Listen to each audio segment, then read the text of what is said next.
अस्सलाम वालेकुम dear students, कैसे हो आप लोग। उम्मीद है कि आप सब लोग बिल्कुल ठीक ठाक हो गए। तो आज की इस वीडियो में इंशाल्लाह हम लोग की एमसीक्यू प्रैक्टिस टेस्ट नंबर 1 की डिस्कशन करेंगे, basically which is conducted from your first 6 chapters of biology, first 4 chapters of chemistry and first 4 chapters of physics. तो वीडियो स्टार्ट करने से पहले आप सब लोगों से छोटी सी एक रिक्वेस्ट है कि अगर आप लोगों ने चैनल को सब्सक्राइब नहीं किया तो काइंडली आप सब लोग चैनल को सब्सक्राइब कर लो, क्योंकि आप लोग तो उससे नाम होता है, हमारे लिए मोटिवेशन होती है। सेकंड थिंग इज डैट आप सब लोग कोशिश करो कि वीडियो को बिल्कुल लास्ट तक देखो, सो दैट आप लोगों से किसी भी किस्म का पॉइंट, किसी भी किस्म की इन्फॉर्मेशन जो है वो स्किप ना हो। So without any further delay हम लोग चलते हैं अपनी वीडियो की तरफ। सो फर्स्ट ऑफ ऑल आप लोगों के पास जो MCQ नंबर 1 है, कहता है कि नंबर ऑफ ATPs प्रोड्यूस्ड या formed directly through a single Krebs cycle. तो हमारे पास क्रेब्स साइकिल में जो डायरेक्टली ATPs बनते हैं वो सिर्फ एक ATP बनता है, ठीक है। Option A is correct. इसके अलावा फर्दर यहाँ पर कुछ एक्स्ट्रा इन्फॉर्मेशन तो वो भी आप लोगों को पता होना चाहिए कि हमारे पास नॉन साइक्लिक फोटोफॉस्फोराइलेशन का जो प्रोसेस होता है उसमें हमारे पास 4 ATPs बनते हैं। हमारे पास ग्लाइकोलिसिस में जो है वो 2 ATPs यूज़ होते हैं और हमारे पास 4 ATPs बनते हैं। लेकिन अगर आप लोगों से वो पूछे कि नेट गेन कितना होता है, तो नेट गेन जस्ट सिंपल 4 - 2 = 2। तो आप लोग बोलोगे कि हमारे पास जो नेट गेन होता है ATPs का ग्लाइकोलिसिस के प्रोसेस में, तो वो 2 होता है, ठीक है। एक और चीज़ आप लोग ध्यान में रखो कि हमारे पास जो टोटल ATPs प्रोड्यूस होते हैं रेस्पायरेशन में, तो वो 36 हैं, ठीक है। ये कुछ एक्स्ट्रा इन्फॉर्मेशन थी, आप लोग ये भी अपने जहन में लाजमी रखो। नेक्स्ट MCQ नंबर 2 में कहता है कि the step in the glycolysis in which the energy transfer is not involved. हमारे पास ये जो ग्लूकोज फॉस्फेट कन्वर्ट होता है फ्रुक्टोज डाइफॉस्फेट में, इसमें एनर्जी रिक्वायर्ड होती है। PGAL जब PGAP में कन्वर्ट होता है, या फिर हमारे पास PGAP जब PGA में कन्वर्ट होता है, तो इन प्रोसेस में भी हमारे पास एनर्जी जो है वो मींस रिक्वायर्ड होती है, ठीक है। एनर्जी जो है बेसिकली ट्रांसफ़र होती है, सॉरी, ठीक है।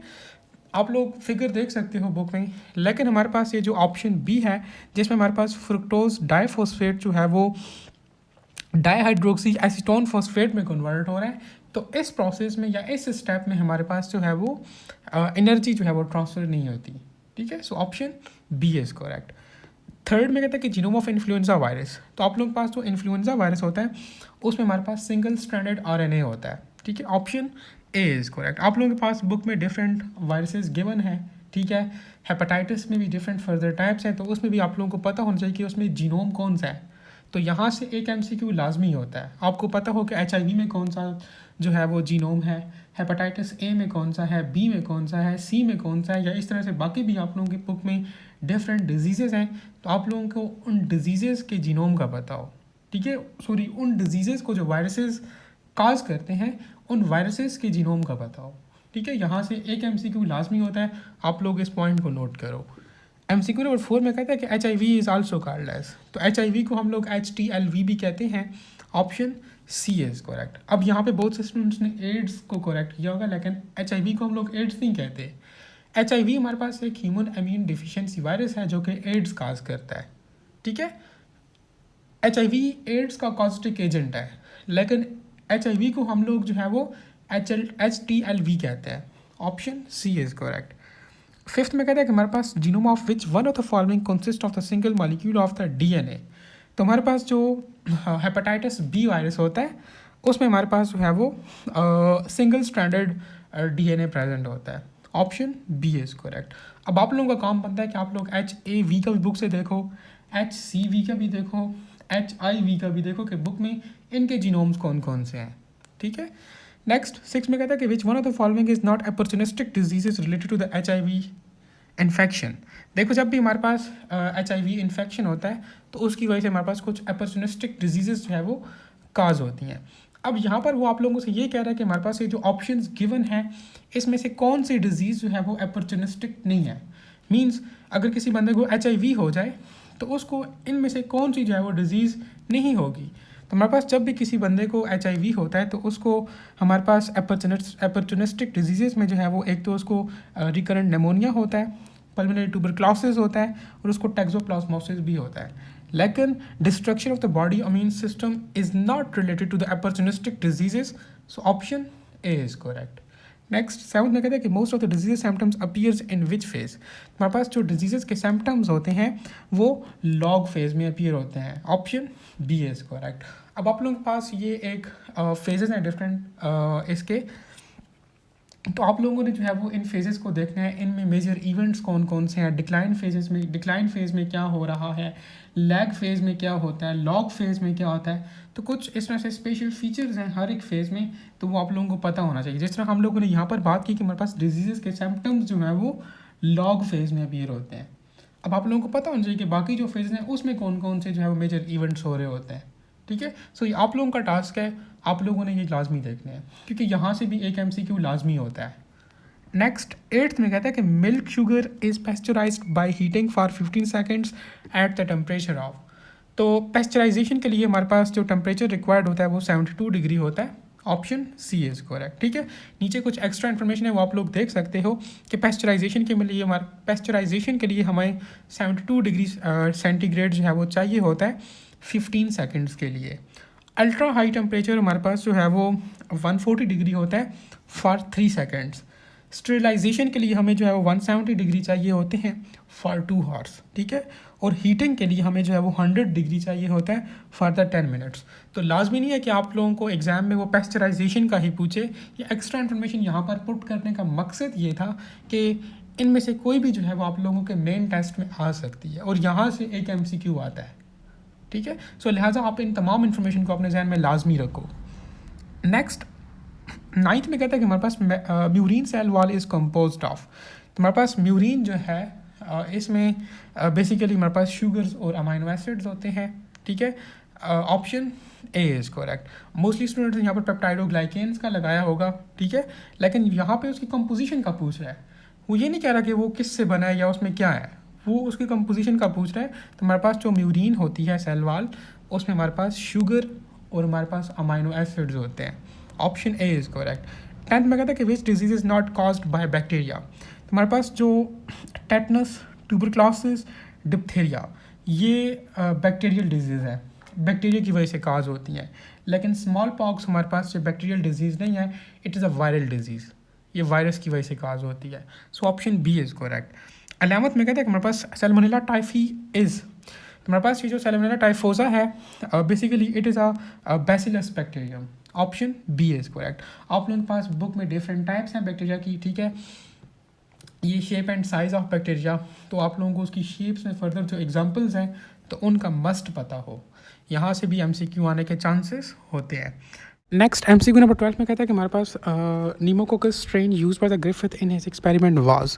देखो हमारे पास नीमोकोकस जो बैक्टीरिया है हमारे पास बेसिकली ये कोकस फैमिली से बिलोंग करता है और हमें पता है कि हमारे पास ये जो कोकस फैमिली होती है इसमें फ्लैजेला नहीं होता। ठीक है, so that is why option C is correct, atrichous. ठीक है, यहाँ पर ऑप्शन ए लिखा हुआ है लेकिन इसमें ऑप्शन ए नहीं बल्कि ऑप्शन सी जो है वो करेक्ट है।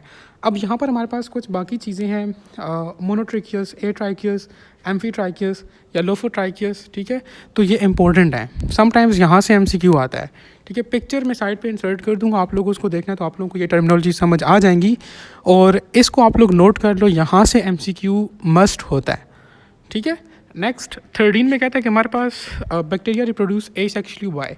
हमारे पास जो बैक्टीरिया है वो एसेक्सुअली रिप्रोड्यूस करता है by binary fission. Option D is correct. Next 14 में कहता है कि हमारे पास only human disease cause by the viroids. तो हमारे पास जो वायराइड्स है ये हेपेटाइटिस डी काज करता है। Option D is correct. 15 में कहता है कि हमारे पास Balantidium coli lives in the intestinal tract of. तो हमारे पास जो पिग्स एंड रैट्स होते हैं ना, तो इनके इंटेस्टाइनल ट्रैक पर हमारे पास जो है वो ब्लेंटीडियम कोलाई जो है वो प्रेजेंट होता है। Option D is correct. 16 में कहता है कि हमारे पास shape of polio virus is. हमारे पास जो पोलियो वायरस होता है ये गोल्फ बॉल शेप्ड होता है। Option D is correct. Next MCQ number 17 में कहता है कि हमारे पास all are the characteristics of enzymes except. यार आप लोग हमेशा अपने ध्यान में रखो कि हमारे पास ये जो एंजाइम्स होते हैं ना, ये एक्टिवेशन एनर्जी को डिक्रीज़ करते हैं, इंक्रीज़ नहीं करते। ठीक है, सो ऑप्शन ए हमारे पास यहाँ पर इनकरेक्ट है। बाकी ऑप्शन भी आप लोग देख लो और इनको जहन में रखा करो। ठीक है, ऑप्शन बी में कहता है कि pH ऑफ प्रोटीज इज़ 1, ये बात भी ठीक है। ऑप्शन सी में कहता है कि enzyme action optimum at specific coenzymes, ये बात भी ठीक है। ऑप्शन डी में कहता है कि pH of the catalase and uricase is 7, ये बात भी ठीक है। ठीक है, अब बाकी ऑप्शन भी आप लोगों ने जहन में रखने हैं। हो सकता है कि आप लोगों के मेन टेस्ट में वो आपसे पूछते हैं कि what is the pH of protease या what is the pH of catalase या यूरिएज। ठीक है, तो ये चीज़ें भी आप लोगों को जो है वो आनी चाहिए। 18 में कहता है कि हमारे पास excited electrons from the photo system once are captured by. तो हमारे पास फोटो सिस्टम 1 से जो एक्साइटेड इलेक्ट्रॉन्स होते हैं तो उनको हमारे पास जो है वो प्लास्टोक्यूनिन जो है वो कैप्चर करता है। Option B is correct. 19 में कहता है कि हमारे पास 6 NADH कैन यील्ड। तो आपको पता होना चाहिए कि हमारे पास एक NADH जो है वो 3 ATPs यील्ड करता है। सो 6 कितने करेंगे, 6 3s are 18। Option C is correct. 20 में कहता है कि हमारे पास products of the light reactions travels from. तो हमारे पास जो लाइट रिएक्शंस के प्रोडक्ट होते हैं वो ग्रेनाटोस्ट्रोमा की तरफ मूव करते हैं। Option D is correct. Next 21 में कहता है कि हमारे पास फोटो रिस्पायरेशन कैन जनरेट। तो हमारे पास फोटो रिस्पायरेशन में हमारे पास किसी भी किस्म की ATP जो है वो उनकी जनरेशन नहीं होती, वो जनरेट नहीं होते। ठीक है, so option D is correct, none of these, no ATP generated in photo respiration. Next 22 में कहता है कि dark reaction completed by the regeneration of. तो हमारे पास जब रुबिस्को बाइफॉस्फेट RuBP की रिजनरेशन होती है तो उस वक्त हमारे पास डार्क रिएक्शन जो है वो कंप्लीट हो जाता है। So option C is correct. 23rd में कहता है कि हमारे पास products of the light dependent reactions are. हमारे पास जो लाइट डिपेंडेंट रिएक्शन है उसके प्रोडक्ट्स कौन कौन से हैं, NADPH plus ATP। Option C is correct. 24th में कहता है कि हमारे पास कीमोस्मोसिस अकर्स इन। तो हमारे पास कीमोस्मोसिस जो है वो ये थैलाकाइड्स में जो है वो होती है। Option C is correct. 25th में कहता है कि हमारे पास polysaccharides cellulose is the building material of. तो हमारे पास ये जो पॉलीसेक्राइड्स होते हैं बेसिकली ये प्राइमरी सेल वॉल में प्रेजेंट होते हैं। Option B is correct. बाकी भी आप लोग देख लो कि हमारे पास मिडिल लैमेला में हमारे पास पेक्टिन होता है, सेकेंडरी वॉल में हमारे पास लिग्निन प्लस सेलुलोज होता है।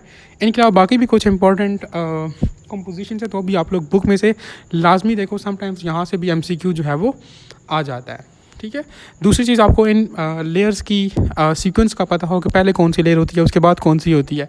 ठीक है, नेक्स्ट 26 में कहता है कि हमारे पास a cell fails to detoxify the waste product produced in it because it does not possess enough. देखो जब हमारे पास किसी भी सेल में जो है वो डिटॉक्सिफिकेशन का प्रोसेस ना हो रहा हो तो इसका मतलब क्या है, इसका मतलब यह है कि उस सेल में हमारे पास स्मूथ एंडोप्लाज्मिक रेटिकुलम नहीं है। ठीक है, क्योंकि हमारे पास डिटॉक्सिफिकेशन का जो प्रोसेस होता है वो स्मूथ एंडोप्लाज्मिक रेटिकुलम के कंट्रोल में होता है। ठीक है, ऑप्शन डी इज़ करेक्ट। बाकी भी कुछ इन्फॉर्मेशन है आपको पता होना चाहिए कि हमारे पास जो रफ एंडोप्लाज्मिक रेटिकुलम है वो प्रोटीन सिंथेसिस करती है, जो स्मूथ एंडोप्लाज्मिक रेटिकुलम है वो लिपिड सिंथेसिस करती है, अलॉन्ग विद दैट हमारे पास वो डिटॉक्सिफिकेशन में हेल्प करती है। ठीक है, सो एक्स्ट्रा इन्फॉर्मेशन भी आप लोगों को मस्ट पता होनी चाहिए। 27 में कहता है कि हमारे पास fatty acids are converted to carbohydrates by. तो हमारे पास जो ग्लाइक्सोसोम्स होते हैं ना, ये फैटी एसिड्स को जो है वो कार्बोहाइड्रेट्स में कन्वर्ट कर देते हैं। Option A is correct. Next 28 में कहता है कि हमारे पास क्लोरोप्लास्ट साइज इज़ अबाउट। हमारे पास जो क्लोरोप्लास्ट होता है बेसिकली ये 4 to 6 माइक्रोमीटर्स इसका साइज़ होता है। Option C is correct. बाकी भी यहाँ पर कुछ एक्स्ट्रा इन्फॉर्मेशन है। न्यूक्लियस को हमारे पास जो है वो ये 10 माइक्रोमीटर होता है, राइबोसोम हमारे पास 20 नैनोमीटर होता है। आप लोग इस तरह करो कि आप लोगों के फर्स्ट चैप्टर में या बाकी किसी भी चैप्टर में जिस तरह की नंबरिकल जो वैल्यूज़ होती हैं इनको अपने पास आप लोग नोट करो। ठीक है, की पॉइंट्स बनाओ और इनको डेली बेसिस पर रिवाइज करो। समटाइम्स यहाँ से भी MCQ जो है वो पूछे जाते हैं, फिर उस वक्त पेपर में बंदा कन्फ्यूज़ हो रहा होता है। ठीक है, आप लोग इन्फॉर्मेशन को जो है वो गैप करके एक जगह पर लिखोगे, उनको कंपेयर करके याद करोगे तो फिर वो चीज़ें आपको नहीं भूलती। ठीक है, नेक्स्ट 29 में कहता है कि हमारे पास oligosaccharides class of the carbohydrates contains monosaccharides of about. तो हमारे पास जो ओलिगोसैकेराइड्स होते हैं उसमें 2 to 10 यूनिट्स होते हैं मोनोसैकेराइड्स के। Option C is correct. 30 में कहता है कि हमारे पास सक्रोज ऑन हाइड्रोलिसिस यील्ड। ये भी इंपॉर्टेंट MCQ है। हमारे पास जब हम लोग सक्रोज की हाइड्रोलिसिस करते हैं बेसिकली इट्स ओलिगोसैकेराइड, तो हमारे पास 2 मोनोमर यूनिट्स बनते हैं। ठीक है, एक को हम लोग जो है वो ग्लूकोज कहते हैं और दूसरा फ्रक्टोज। ठीक है, इसी तरह आप लोगों के पास जब माल्टोज की हाइड्रोलिसिस होती है तो उसमें हमारे पास जब वो ग्लूकोज बनते हैं, मींस ग्लूकोज के 2 मॉलिक्यूल्स बनते हैं। और जब हम लोग लैक्टोज की हाइड्रोलिसिस करते हैं तो उसके रिजल्ट में हमारे पास जो है वो एक ग्लूकोज बनता है और दूसरा ग्लैक्टोज बनता है। ठीक है, सो ये तीनों पॉइंट्स आप लोग ध्यान में रखो, यहाँ से MCQ जो है वो पूछा जा सकता है। 31 में कहता है कि हमारे पास amount of the DNA in the bacterial cell is. तो हमारे पास बैक्टीरियल सेल में हमारे पास जो है वो 1% जो है वो DNA प्रेजेंट होता है। Option B is correct. आप लोगों के पास चैप्टर नंबर 2 में बिल्कुल उसके फर्स्ट पेज पे एक टेबल बना होगा, वहाँ पे उन्होंने मेमेलियन सेल्स और बैक्टीरियल सेल्स को कंपेयर किया है। ठीक है, डिफरेंट बायोलॉजिकल मॉलिक्यूल्स की बेसिस पर, तो आप लोगों को मस्त पता होना चाहिए। वहाँ से MCQ आते हैं। समटाइम्स वो डायरेक्टली आपसे किसी भी चीज़ की परसेंटेज भी पूछ सकते हैं, या समटाइम आपसे पूछ सकते हैं कि हमारे पास DNA कंटेंट मैमल्स में ज़्यादा होता है या बैक्टीरियल सेल में ज़्यादा होता है, या RNA के बारे में पूछ सकते हैं। तो मीन्स इस तरह से डिफरेंट टाइप्स ऑफ MCQs उस टेबल से पूछे जा सकते हैं। ठीक है, सो लिहाजा आप लोग उस टेबल को हर लिहाज से जो है वो प्रिपेयर कर लो। 32 में कहता है कि हमारे पास single molecule of the haemoglobin is composed of. हमारे पास ये जो हीमोग्लोबिन होता है ना, इसमें हमारे पास जो है वो 4 पॉलीपेप्टाइड चेन होती हैं। ऑप्शन बी इज करेक्ट, ठीक है। जो मायोग्लोबिन होता है इसमें हमारे पास एक पेप्टाइड चेन होती है एंड इसका जो स्ट्रक्चर होता है वो टर्शरी स्ट्रक्चर होता है। जो इंसुलिन होता है उसमें हमारे पास 2 पेप्टाइड चेन होती हैं और उसका प्राइमरी स्ट्रक्चर होता है। हीमोग्लोबिन में हमारे पास 4 पेप्टाइड चेन होती हैं और ये इसका कोटेशनरी स्ट्रक्चर होता है। ये 6 पॉइंट्स हैं यहाँ पे, 3 पॉइंट्स नहीं है, 6 पॉइंट्स हैं। आपसे वो पेप्टाइड चेन का भी पूछ सकता है, उनके स्ट्रक्चर का भी पूछ सकता है।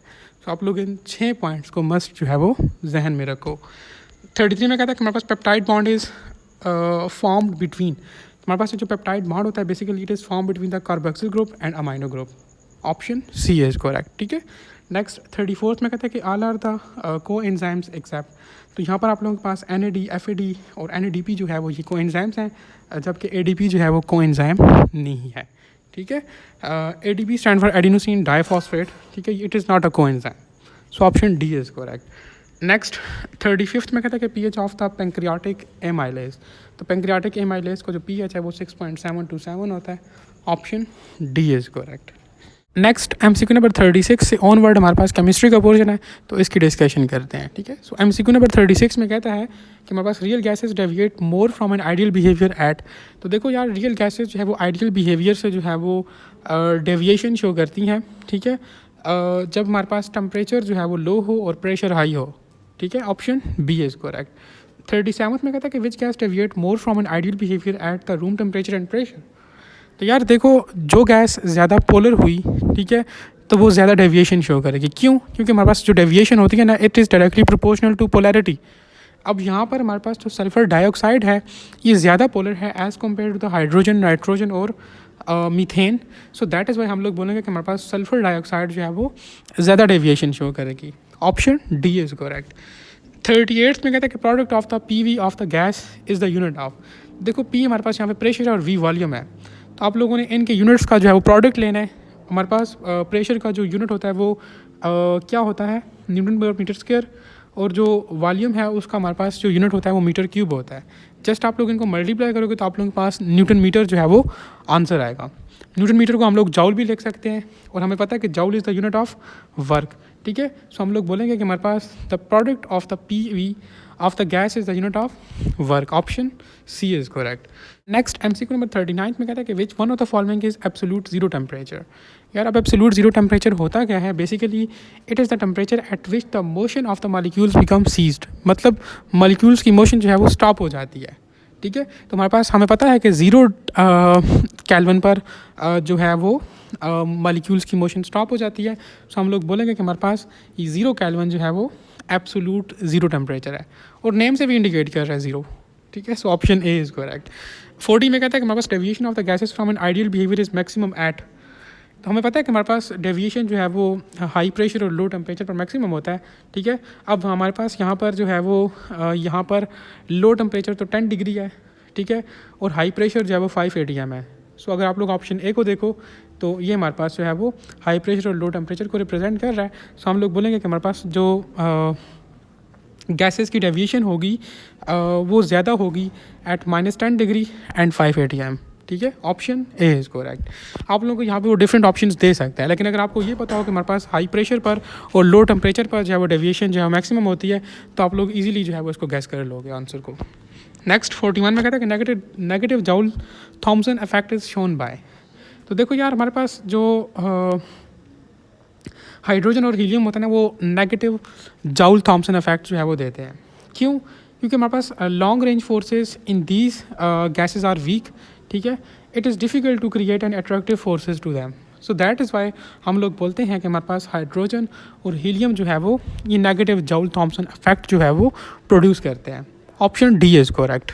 नेक्स्ट MCQ नंबर 42 में कहता है कि हमारे पास sodium is isoelectronic with. तो हमारे पास जो सोडियम है इसमें 10 इलेक्ट्रॉन्स होते हैं, और जो हमारे पास नियॉन होता है इसमें भी 10 इलेक्ट्रॉन्स होते हैं। सो दैट इज़ वाई हम लोग कह सकते हैं कि हमारे पास sodium is isoelectronic with neon. Option D is correct. 43 में कहता है कि number of moles of 75 grams of sodium chloride. तो तो बहुत आसान है, number of moles is equal to mass in gram divided by molar mass. Mass हमें गिवन है 75 ग्राम और मोलर मास हमें पता है कि सोडियम क्लोराइड का 58 होता है, ठीक है। सो आप लोग इसको जस्ट सिंपल डिवाइड करो तो आप लोगों के पास 1.28 जो है वो नंबर ऑफ मोल्स आ जाएंगे। Option D is correct. Next MCQ number 44 में कहता है कि number of hydrogen atoms in 5 moles of water. तो देखो नंबर ऑफ एटम्स फाइंड करने के लिए हमारे पास जो फार्मूला है उसमें हम लोग जो है वो नंबर ऑफ मोल्स को मल्टीप्लाई करते हैं विद द एवोगैड्रोस नंबर और उसको फर्दर हम लोग मल्टीप्लाई करते हैं विद द एटॉमिसिटी। एटॉमिसिटी क्या है? Atomicity means number of atoms in a molecule, ठीक है। अब हमारे पास यहाँ पर गिवन है 5 मोल्स, तो हम लोग 5 को मल्टीप्लाई करेंगे with the Avogadro's number which is equal to 6.023 into 10 की पावर 23 और इसको फर्दर हम लोग मल्टीप्लाई करेंगे एटॉमिसिटी के साथ। अब देखो हमारे पास वाटर है, वाटर की ओवरऑल अगर हम लोग एटॉमिसिटी की बात करें तो हमारे पास वो 3 होती है। 2 मॉलिक्यूल्स है इसमें हमारे पास, या 2 एटम्स हमारे पास जो है वो इसमें हाइड्रोजन के हैं और 1 एटम हमारे पास ऑक्सीजन का है। लेकिन आप लोग स्टेटमेंट में देखो हम लोगों ने यहाँ पर सिर्फ हाइड्रोजन को जो है वो कंसिडर करना है। क्यों? क्योंकि हम लोगों ने हाइड्रोजन के जो है वो एटम्स फाइंड करने हैं, ठीक है। सो दैट इज़ वाई हम लोग जो है वो इसको फर्दर 2 के साथ मल्टीप्लाई करेंगे तो आप लोगों के पास जो आंसर होगा वो 6.023 इंटू 10 की पावर 24 जो है वो आ जाएगा, ठीक है। Option B is correct. 45 में कहता है कि हमारे पास in equation N2 plus 3H2 that will gives us 2NH3 the limiting reagent is. तो आप लोग हमेशा अपने ध्यान में रखो कि हमारे पास बैलेंस्ड केमिकल इक्वेशन के अंदर कोई भी लिमिटिंग या एक्सेस रिएजेंट नहीं होता। अब बहुत से स्टूडेंट्स को ये चीज़ नहीं पता होगी तो उन्होंने ये इसको कैलकुलेट करने की कोशिश भी की होगी, लेकिन वो स्टूडेंट्स जिनको ऑलरेडी ये चीज़ पता थी कि हमारे पास बैलेंस्ड केमिकल इक्वेशन में कोई भी लिमिटिंग या एक्सेस रिएजेंट नहीं होता, ठीक है। सो हमारे पास है वो ऑप्शन डी इज़ करेक्ट। 46 में कहता है कि हमारे पास for which one of the following the limiting and excess reagent is applicable. तो हम लोग ये लिमिटिंग और एक्सेस रिएजेंट का जो कॉन्सेप्ट है बेसिकली हम लोग ये इरिवर्सिबल रिएक्शंस पर जो है वो लगाते हैं, ठीक है। ऑप्शन ए इज़ करेक्ट, क्योंकि रिवर्सिबल रिएक्शन हमारे पास मोस्टली बैलेंस्ड जो है इक्वेशंस होती हैं या बैलेंस्ड रिएक्शंस होते हैं और उनमें हमारे पास किसी भी किस्म का लिमिटिंग या एक्सेस रिएजेंट नहीं होता। ये बात हम लोगों ने जो है वो पिछले MCQ में भी बात की थी। So that is why. Next 47 में कहता है कि if the percentage yield of the reaction is 95% then the reaction is considered as. तो ये आप लोगों की बुक की स्टेटमेंट है कि जब भी हमारे पास जो है वो रिएक्शन जो है वो उसकी यील्ड 90% से अबव होती है तो उसको हम लोग जो है वो एक्सीलेंट रिएक्शन कंसिडर करते हैं। अब 95 हमारे पास ये 90 से प्लस है, सो दैट इज़ वाई हम लोग बोलेंगे कि हमारे पास ये जो रिएक्शन है it is considered as excellent. Option A is correct. 48 में कहता है कि हमारे पास energy of the electron in an excited state of the n is equal to 4 in the hydrogen atom is. तो एनर्जी फाइंड करने के लिए हमारे पास जो रिलेशन है -13.6 divided by n square. Just simple आप लोग क्या करोगे -13.6 को जो है वो डिवाइड करो 4 के स्क्वायर के साथ, तो आप लोगों के पास जो है -0.85 इलेक्ट्रॉन वॉट्स जो है वो आंसर आएगा। Option C is correct. 49 पे कहते हैं कि total energy of the hydrogen atom in its ground state is. तो हमारे पास बेसिकली वो एनर्जी जो है वो नेगेटिव होती है। आप लोगों ने पिछले MCQ में हम लोगों ने रिलेशन में बात की कि -13.6, तो ये उसी माइनस की बात कर रहा है, ठीक है। नेक्स्ट MCQ नंबर 50 में कहता है कि number of orbitals in M shell of an atom. तो देखो यार हमारे पास जो है वो नंबर ऑफ ऑर्बिटल्स किसी भी शेल में जो है फाइंड करने के लिए हमारे पास जो रिलेशन है वो हमारे पास किसके इक्वल है? n स्क्वायर के इक्वल है, ठीक है। अब हमें पता है कि हमारे पास M शेल के लिए जो है वो स्मॉल n की वैल्यू जो है वो 3 होती है, ठीक है। सो हम लोग जस्ट सिंपल 3 का स्केल लेंगे, हमारे पास जो है वो 9 आंसर आएगा, ठीक है। Number of orbitals in M shell हमारे पास कितने हो जाएंगे? 9। इस तरह आप लोगों के पास जो है वो नंबर ऑफ इलेक्ट्रॉन्स या बाकी जो है वो नोड्स फाइंड करना, एंगुलर नोड, बाकी जो है वो आप लोगों के पास इस तरह की चीज़ें हैं इस चैप्टर में, ठीक है। रेडियल नोड्स फाइंड करना या maximum number of electrons accommodated in the shell, वो चीज़ें फाइंड करना ये आप लोगों को मस्ट आनी चाहिए, ठीक है। यहाँ से समटाइम्स एक कदम से ही आता है। नेक्स्ट 51 में कहता है कि if an atom exist in the excited state of n is equal to 5 then the maximum number of the transitions take place will be. तो इसके लिए जस्ट सिंपल आप लोगों के पास जो है वो नंबर ऑफ ट्रांजिशंस या नंबर ऑफ स्पेक्ट्रल लाइंस के लिए हमारे पास एक रिलेशन है which is equal to n into n-1 divided by 2, ठीक है।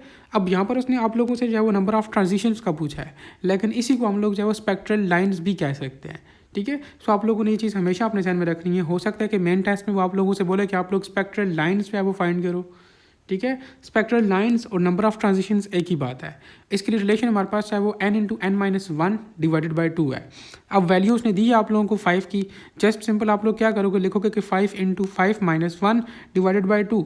आप लोग इस इक्वेशन को सॉल्व करोगे तो आप लोगों के पास जो है वो 10 आंसर आएगा। ठीक है, तो यहाँ पर हमारे पास हम लोग कह सकते हैं कि अगर हमारे पास n की वैल्यू 5 हुई तो हमारे पास कितनी स्पेक्ट्रल लाइंस बनेगी, 10 स्पेक्ट्रल लाइंस बनेगी। या कितनी ट्रांजिशंस बनेगी, हमारे पास 10 ट्रांजिशनल लाइंस बनेंगी। ठीक है, ऑप्शन सी इज़ करेक्ट। ये इंपॉर्टेंट है, ये फिजिक्स में भी समटाइम्स ये न्यूमेरिकल आ जाता है और केमिस्ट्री पॉइंट ऑफ व्यू से भी इंपॉर्टेंट है, केमिस्ट्री में भी ये आ जाता है। नेक्स्ट 52 में कहता है कि nitrogen has 3 unpaired electrons according to. देखो हमारे पास जो है वो अनपेड इलेक्ट्रॉन्स के बारे में जो है वो हर्ट्ज रूल ने बताया था। ठीक है, सो हम लोग बोलेंगे कि हमारे पास नाइट्रोजन के 3 अनपेड इलेक्ट्रॉन्स हैं according to Hund's rule. Option B is correct. Next MCQ number 53 में कहता है कि number of nodes in 3s orbital. तो यार देखो अब जस्ट यहाँ पर उसने सिर्फ नोड्स की बात की है, तो इसका मतलब है कि हम लोगों ने जो है वो टोटल नोड्स फाइंड करने हैं। अब टोटल नोड्स हमारे पास जो है वो रेडियल नोड्स और एंगुलर नोड्स के सम के इक्वल होते हैं। ठीक है, तो एंगुलर नोड्स फाइंड करने को तो बहुत आसान सा तरीका है। एस के लिए हमारे पास जो एंगुलर नोड्स होते हैं वो 0 होता है, पी के लिए हमारे पास एंगुलर नोड्स 1 होते हैं, डी के लिए हमारे पास 2 एंगुलर नोड्स होते हैं और एफ के लिए हमारे पास 4 एंगुलर नोड्स होते हैं। ठीक है, अब यहाँ पर एस की बात हो रही है तो हमारे पास एस के लिए हमारे पास एंगुलर नोड्स कितने होते हैं, 0 होते हैं। ठीक है, एंगुलर नोड्स तो हमारे पास आ गए। अब हम लोगों ने फाइंड करने हैं रेडियल नोड्स। ठीक है, फिर हम लोग एंगुलर और रेडियल नोड्स का सम लेंगे तो हमारे पास टोटल नोड्स आ जाएंगे। तो रेडियल नोड्स के लिए आप लोगों के पास जो रिलेशन होता है वो है n-1। Radial nodes is equal to n-1। अब यहाँ पर हमारे पास ये s के पीछे ये जो 3 लिखा हुआ है ये n को रिप्रेजेंट कर रहा है। ठीक है, सो जस्ट सिंपल हम लोग लिखेंगे कि 3-1 विच इज इक्वल टू 2। तो जस्ट सिंपल आप लोग एंगुलर नोड्स और रेडियल नोड्स को जो है वो सम करो, इनको ऐड करो तो आप लोगों के पास टोटल नोड्स आ जाएंगे। ठीक है, so option B is correct 2, क्योंकि हमारे पास 2 + 0 is equal to 2, so that is why. Next 54th में कहता है कि orbitals having the same energies are called. तो हमारे पास ऐसे ऑर्बिटल्स जिनकी एनर्जी सेम हो तो उनको हम लोग जो है वो डीजेनरेट ऑर्बिटल्स कहते हैं। Option D is correct. 55 में कहते हैं कि orbitals with the highest energy are. तो हमारे पास जो मॉलिक्यूलर ऑर्बिटल्स होते हैं उनकी एनर्जी जो है वो हाईएस्ट होती है। Option C is correct.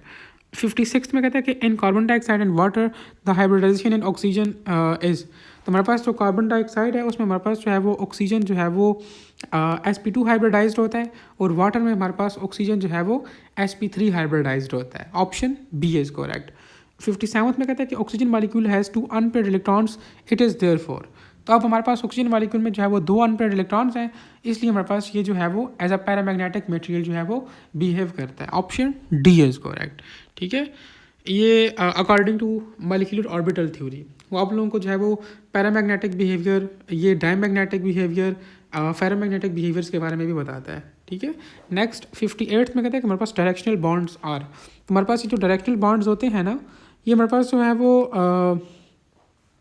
Basically covalent bonds, coordinate covalent bond और हाइड्रोजन बॉन्ड्स, ये सारे बॉन्ड्स हमारे पास डायरेक्शनल इन नेचर होते हैं। ठीक है, आयोनिक बॉन्ड आप लोगों के पास जो है वो नॉन डायरेक्शनल होता है। ठीक है, so option D is correct. 59 में कहता है कि हमारे पास polarity of the molecules is expressed by. तो हम लोग मॉलिक्यूल्स की पोलैरिटी को जो है वो डायपोल मूवमेंट से जो है वो एक्सप्रेस करते हैं। ठीक है, ऑप्शन सी इज करेक्ट।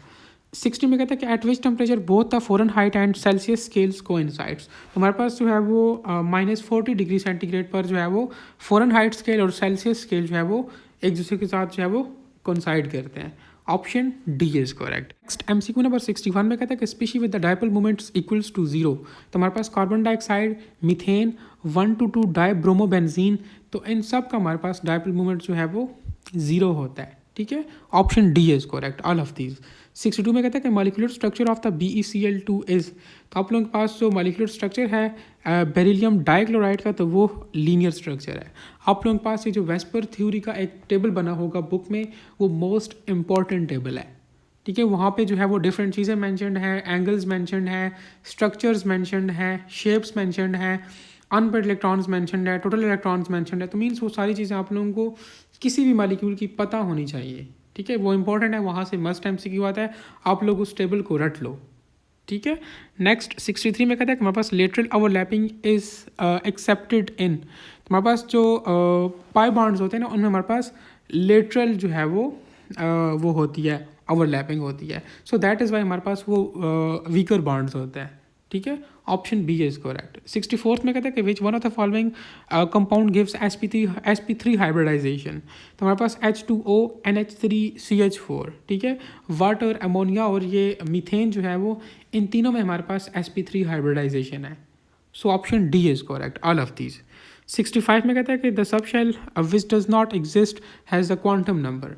तो यार आप लोग हमेशा अपने जहन में रखो कि हमारे पास जो है वो एन और एल की वैल्यू जो है वो सेम नहीं हो सकती, ठीक है, और ना ही हमारे पास जो है वो एल की वैल्यू एन से ज़्यादा हो सकती है। तो इस तरह का क्वेश्चन आप लोगों के एग्जाम में मस्ट आता है समटाइम्स, ठीक है। तो आप लोगों को ये पता होना चाहिए।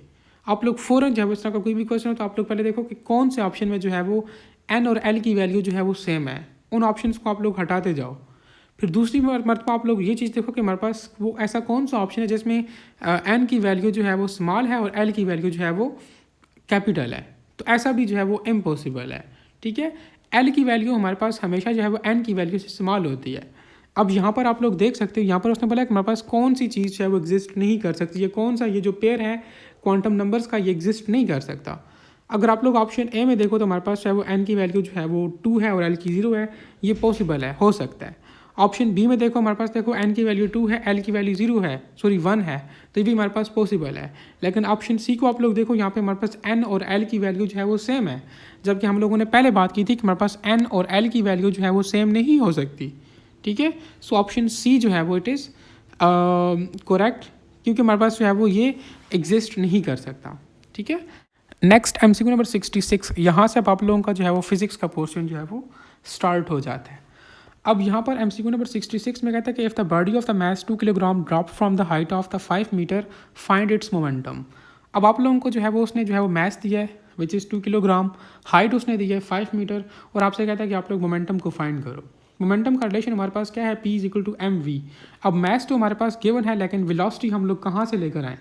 सो वेलोसिटी फाइंड करने के लिए हम लोग जो है वो थर्ड इक्वेशन ऑफ मोशन को यूज़ करेंगे which is 2gh = vf² - vi², ठीक है। अब इनिशियल वेलोसिटी जो है वो ऑब्वियसली 0 होगी, तो हम लोग जो है वो इनिशियल वेलोसिटी को एज अ 0 जो है वो लेंगे, तो हमारे पास जो इक्वेशन होगी वो बन जाएगी vf² = 2gh, ठीक है। अब जस्ट सिंपल आप लोग जो है वो इस v को जो है वो इक्वेशन 1 में पुट करो, तो आप लोगों के पास एक रिलेशन बन जाएगा which is equal to p = m√2gh, ठीक है। अब आप लोगों के पास मैस भी गिवन है, 2 तो कांस्टेंट है, जी भी आप लोगों के पास कांस्टेंट है 10, और हाइट आप लोगों के पास गिवन है। आप लोग जस्ट सिंपल जो है वो इसमें वैल्यूज़ पुट करोगे और आप लोगों के पास जो है वो 20 न्यूटन सेकेंड जो है वो आंसर आ जाएगा, ठीक है। Option B is correct. Next MCQ number 67 में कहता है the momentum of an object is increase from 10 newton second to 20 newton second by the application of force is 1 second. So what is the magnitude of applied force. अब statement में उसने आप लोगों को जो है वो मोमेंटम जो है वो दिया हुआ है, कहता है कि अगर हम लोग उसको इंक्रीज़ करते हैं 10 न्यूटन से 20 न्यूटन तक, ठीक है, 1 सेकेंड के अंदर, और वो आपसे कहता है कि आप लोग जो है वो अप्लाइड फोर्स का मैग्नीट्यूड फाइंड करो। तो आप लोगों को एक रिलेशन याद होगा जिसमें जो है वो हम लोगों ने जो है वो न्यूटन सेकंड लॉ को जो है वो मोमेंटम के साथ रिलेट किया था, और वो इक्वेशन कैसे थी, F = ΔP और ΔT, ठीक है। अब ΔP को हम लोग लिख सकते हैं PF - PI, ठीक है, means final momentum minus initial momentum.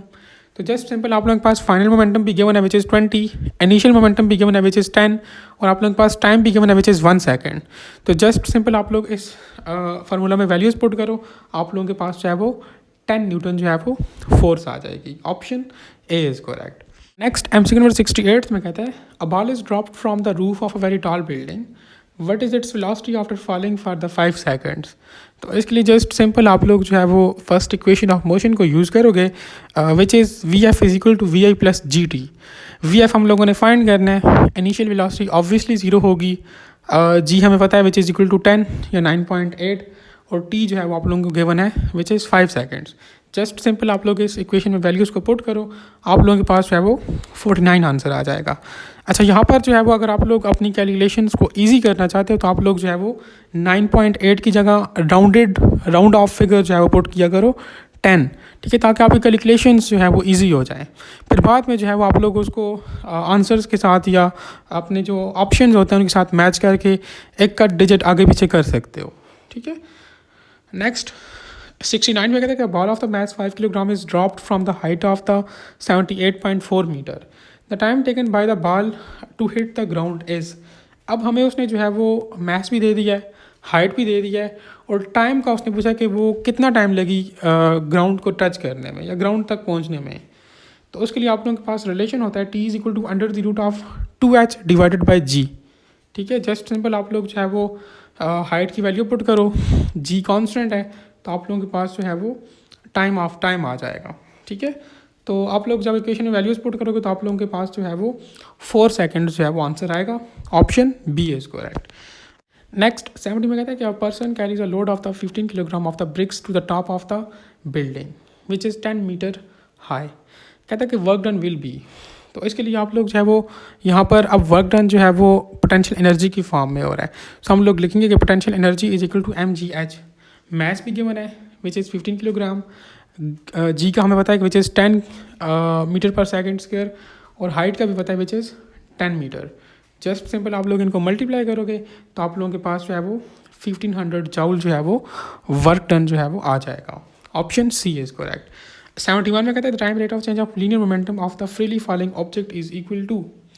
तो अब यहाँ पर बहुत से लोगों ने इम्पल्स टिक किया होगा, लेकिन यहाँ पे weight is correct. Option C is correct. ठीक है, यहाँ पर जो है वो फ्रीली फॉलिंग बॉडी की बात हो रही है। नेक्स्ट 72 में कहता है कि 1 किलो वाट हार इज इक्वल्स टू, तो हमारे पास 1 किलो वाट हार जो है वो 3.6 इंटू 10 की पावर 6 की इक्वल होता है। Option C is correct. 73 में कहता है कि in the vertical motion change in kinetic energy is equals to, तो हमारे पास वर्टिकल मोशन में जो है वो चेंज इन काइनेटिक एनर्जी जो है वो वर्क डन के इक्वल होता है। Option C is correct. 74 में कहता है कि which one of the following type of the force can not do work on the particle on which it acts, तो हमारे पास जो है वो सेंट्रिपिटल फोर्स जो है वो किसी भी किस्म का वर्क डन नहीं करती। ठीक है, क्योंकि इसमें हमारे पास जब वो डिस्प्लेसमेंट ज़ीरो होती है, और हमें पता है कि हमारे पास जब डिस्प्लेसमेंट ज़ीरो हो तो हमारे पास ओवरऑल वर्क डन जो है वो ज़ीरो हो जाता है। बार बार पिछले भी मैंने जो टेस्ट कंडक्ट किए थे पिछली सीरीज़ में भी ये क्वेश्चन बार बार आता रहा है। ठीक है, सो लिहाजा आप लोग इन कॉन्सेप्ट्स को लाजमी ध्यान में रखो। अगर ये एक चीज़ बार बार रिपीट हो रही है दिस मीन्स दैट वो इम्पॉर्टेंट है। ठीक है, so option D is correct. अगर वो फ्रिक्शनल फोर्स का आपसे पूछो तो फ्रिक्शनल फोर्स का वर्क डन हमेशा नेगेटिव वर्क डन होता है, ये भी आप लोग जहन में रखो। नेक्स्ट 75 में कहता है कि हमारे पास the slope of the work time graph is equals to, तो वर्क टाइम ग्राफ का हमारे पास जो स्लोप होता है वो पावर के इक्वल होता है, क्योंकि हमारे पास power is equal to work done divided by time. Option C is correct.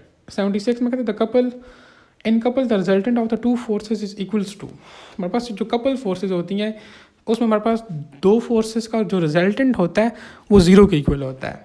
Option A is correct. 77 में कहता है कि when both the linear and angular accelerations are zero, तो जब भी लीनियर और एंगुलर एक्सेलरेशन दोनों ज़ीरो होंगी तो हमारे पास जो है वो हमेशा एक बॉडी जो है वो कंप्लीट इक्विलिब्रियम में होगी। Option C is correct. Next MCQ number 78 में कहता है the minimum number of the equal forces that can keeps the body in equilibrium. अब अगर आप लोग 78 नंबर एमसीक्यू और 79 नंबर एमसीक्यू को जो है वो कंपेयर करो तो आप लोग देख सकते हो कि एक में उसने इक्वल फोर्सेस की बात की और दूसरे में उसने अनइक्वल फोर्सेस की बात की है। ये दोनों एमसीक्यू देने का मकसद ये था कि आप लोगों को डिफरेंस पता चल जाए। तो हमारे पास minimum number of equal forces जो है वो 2 होनी चाहिए किसी भी बॉडी को इक्विलिब्रियम में रखने के लिए, और minimum number of unequal forces जो है वो 3 होनी चाहिए किसी भी बॉडी को इक्विलिब्रियम में रखने के लिए। सो इन एमसीक्यू नंबर 78 हमारे पास ऑप्शन ए इज़ करेक्ट, और in MCQ number 79 option B is correct. सी ठीक है, ये दोनों एमसीक्यू एक ही जगह देने का मकसद ये था कि आप लोगों को जो है वो इनमें डिफरेंस पता चल जाए। नेक्स्ट एमसीक्यू नंबर 80 में कहता है conventionally the anti clockwise torque rotation is considered as, तो हम लोग एंटी क्लॉकवाइज टॉर्क रोटेशन को जो है वो पॉजिटिव कंसिडर करते हैं और क्लॉकवाइज टॉर्क को नेगेटिव कंसिडर करते हैं। ठीक है, सो यहाँ पर हमारे पास ऑप्शन ए इज़ करेक्ट। 81 में कहता है the uncertainty recorded in the radius of the sphere is 1.2%, the uncertainty in the volume of the sphere will be. तो आप लोगों के पास चैप्टर नंबर 1 में कुछ अनसर्टेनिटी प्रिंसिपल्स के कुछ रूल्स एंड रेगुलेशंस हैं, वो आप लोगों को मस्ट पता होने चाहिए। ठीक है, पावर रूल है, एडिशन रूल है, सब्सट्रैक्शन रूल है, इस तरह से 2-3 रूल्स हैं वो आप लोगों को मस्ट पता होने चाहिए। ठीक है, अब यहाँ पर जो है वो उसने आप लोगों को रेडियस की अनसर्टेनिटी बताई हुई है विच इज़ 1.2%, और आपसे कहता है कि आप लोग जो है वो अनसर्टेनिटी फाइंड करो in the volume of the sphere. तो हमें पता है कि हमारे पास वॉल्यूम ऑफ स्फीयर किसकी इक्वल होता है which is equal to 4/3 πr³। अब अनसर्टेनिटी प्रिंसिपल्स में हम लोग जो है वो जो कांस्टेंट वैल्यूज़ होते हैं उनको रिमूव करते हैं या उनको इग्नोर करते हैं। ठीक है, सो अब यहाँ पर हम लोग जस्ट रेडियस को कंसिडर करेंगे। ठीक है, r³ को। अब यहाँ पर पावर रूल है, तो पावर रूल में हमारे पास इस तरह होता है कि हम लोग अनसर्टेनिटी की पावर नहीं लेते, उसको मल्टीप्लाई करते हैं। अब यहाँ पर हमें पता है कि हमारे पास क्या है, आर क्यूब। अब यहाँ पर हम लोग 1.2 का क्यूब नहीं लेंगे, मतलब हम लोग 1.2 को 3 से मल्टीप्लाई करेंगे, तो हमारे पास 3.6% जो है वो अनसर्टेनिटी आएगी in the volume of sphere. अगर हम लोग इसको पावर लेंगे तो हमारे पास वैल्यू कुछ और आ जाएगी। अगर कोई स्टूडेंट पावर लेता है, ठीक है, इसका क्यूब लेता है 1.2 का, तो उसका आंसर डिफरेंट आएगा, और अगर उस आंसर को यहाँ पर सिलेक्ट करेगा तो उसका आंसर गलत होगा। सो इसलिए आप लोग की बुक में चैप्टर नंबर 1 में ये डिफरेंट रूल्स हैं, तो आप लोग उनको सीखो, ठीक है। जहाँ पर मीन्स पावर लेनी होती है उसकी जगह हम लोग उसको मल्टीप्लाई करते हैं, पावर नहीं लेते। सो इस तरह के रूल्स आप लोग सीखो, यहाँ से एक MCQ जो है वो लाजमी होता है। 82 में कहता है number of significant figures in the measured value x is equal to 10.00300। अब हमारे पास ये एक कंप्लीट फिगर है, जस्ट सिंपल आप लोग इन तमाम वैल्यूज़ को गिनो। आप लोगों के पास ये 7 वैल्यूज़ हैं, ठीक है। तो इस फिगर में हमारे पास जो है वो 7 सिग्निफिकेंट फिगर्स हैं। अगर आप लोगों को सिग्निफिकेंट फिगर्स के रूल्स एंड रेगुलेशंस नहीं पता, अभी बुक खोलो, अपने इस कॉन्सेप्ट को क्लियर करो। समटाइम्स यहाँ से भी एक MCQ मस्ट आता है। नेक्स्ट 83 में कहता है कि which one of the following is not the unit of time. अब यहाँ पर लीप ईयर, ल्यूमर मंथ और डे जो है ये टाइम के यूनिट्स हैं, लेकिन light year is not the unit of time, it is the unit of distance. So option C is correct. 84th में कहता है the ratio of 1 nanometre to 1 attometre is equals to. तो nano का हमें पता है कि हमारे पास इट इज़ 10⁻⁻⁹, और आटोमीटर का भी पता है कि हमारे पास इट इज़ 10⁻⁻18। जस्ट सिंपल आप लोग इनको जो है वो सिंप्लीफाई करो तो आप लोगों के पास 10 की पावर जो है वो 9 आ जाएगी, जिसको हम लोग गीगा भी कहते हैं, ठीक है। Option A is correct. 85 में कहते हैं the time rate of change of linear momentum of the body is equals to. तो हमारे पास जो है वो फोर्स के इक्वल होती है, ठीक है। हम लोगों ने पहले कहा था, जिसमें हम लोगों ने जो है वो इसके रिलेटेड हम लोगों ने एक न्यूमेरिकल भी सॉल्व किया ऊपर कि F is equal to delta P और डेल्टा T। तो ये उसी की बात कर रहा है, जिसमें हम लोगों ने न्यूटन सेकंड लॉ को उसके साथ मोमेंटम के साथ रिलेट किया था। Next MCQ number 86। अब यहाँ से आप लोगों का इंग्लिश का पोर्शन शुरू हो जाता है, ठीक है। इसमें कहता है कि चूज़ द करेक्ट सेंटेंस। तो इसमें जो आप लोगों के पास ऑप्शन बी है, ठीक है, जिसमें एपोस्ट्रॉफी एस मैंशनड नहीं है, ठीक है, it is correct. Option B, yours faithfully. 87 में कहता है कि this book is mine. The word mine जो है वो इज़ विच प्रोनाउन। तो माइन जो है वो एक पोजेशन को शो कर रहा है, ठीक है, so it is a possessive pronoun. Option B is correct. 88 में कहता है कि dash he does well, whatever he does well. Option C is correct. 89 में कहता है कि he was dash by the snake, he was bite by the snake. Option B is correct. Next 90 में कहता है कि I will not be able to dash my project on time. I will not be able to complete my project on time. Option D is correct. 91 में कहता है कि Prophet Muhammad सल्लल्लाहु अलैहि वसल्लम lived in Medina for dash years. तो उन्होंने जो है वो 10 साल जो है वो मदीना में गुजारे थे। Option B is correct. 92 में कहता है कि which country is called as the land of prophets. तो आप लोगों के पास जो फ़लस्तीन है या पैलेस्टीन, इसको जो है वो लैंड ऑफ प्रॉफिट्स कहा जाता है। Option C is correct. 93 में कहता है कि सिहाह सिता और डैश बुक्स ऑफ हदीस। तो सिहाह सिता वही 6 किताबें हैं हदीस की, या आप लोगों ने इस्लामियात में पढ़ा होगा फर्स्ट ईयर में, ठीक है। Option B is correct. 94 में कहता है कि ईद प्रेयर इज़। तो ईद की जो नमाज है वो वाजिब होती है, ठीक है, फ़र्ज़ नहीं होती या सुन्नत नहीं होती। Option B is correct. 95 में कहता है कि name Muhammad has been mention dash times in the holy Quran. तो मोहम्मद जो है वो कुरान में जो है वो इसका जो है वो 4 मरतबा जो है वो इसका जिक्र आया है या इसको मेंशन किया गया है। Option C is correct. 96 में कहता है कि हमारे पास Warsak dam of the Pakistan is situated in. तो वारसिक डैम जो है वो खैबर पख्तूनख्वा में सिचुएटेड है, ठीक है, या लोकेटेड है। Option C is correct. 97 में कहता है कि who was the first women governor of the State Bank of Pakistan. तो first women governor of State Bank of Pakistan जो है वो डॉक्टर शमशाद अख्तर थी। Option B is correct. 98 में कहता है कि what is the total area of the FATA. तो फाटा का जो टोटल एरिया था वो 27,220 स्क्वायर किलोमीटर जो है वो है। Option A is correct. 99 में कहता है कि Pakistan tested it's nuclear device on. तो पाकिस्तान ने एटमी धमाके कब किए थे? 28 मई 1998 को। Option A is correct. 100 में कहता है कि द कैपिटल ऑफ KPK, तो पेशावर को जो है वो खैबर पख्तूनख्वा का कैपिटल कहा जाता है। Option C is correct. So ये था आप लोगों के पास प्रैक्टिस टेस्ट नंबर 1। उम्मीद है कि आप लोगों ने काफ़ी कुछ सीखा होगा, ठीक है। बाकी जो मैंने साथ साथ एक्स्ट्रा पॉइंट्स बताए हैं, एक्स्ट्रा चीज़ें बताई हैं, वो आप लोग मस्ट कंसल्ट करो, ठीक है। वो इंपॉर्टेंट है, वो वैसे नहीं बताइए आप लोगों को, ठीक है। सो कोई क्वेश्चन वगैरह तो आप लोग कमेंट सेक्शन के अंदर पूछ सकते हो। Thank you.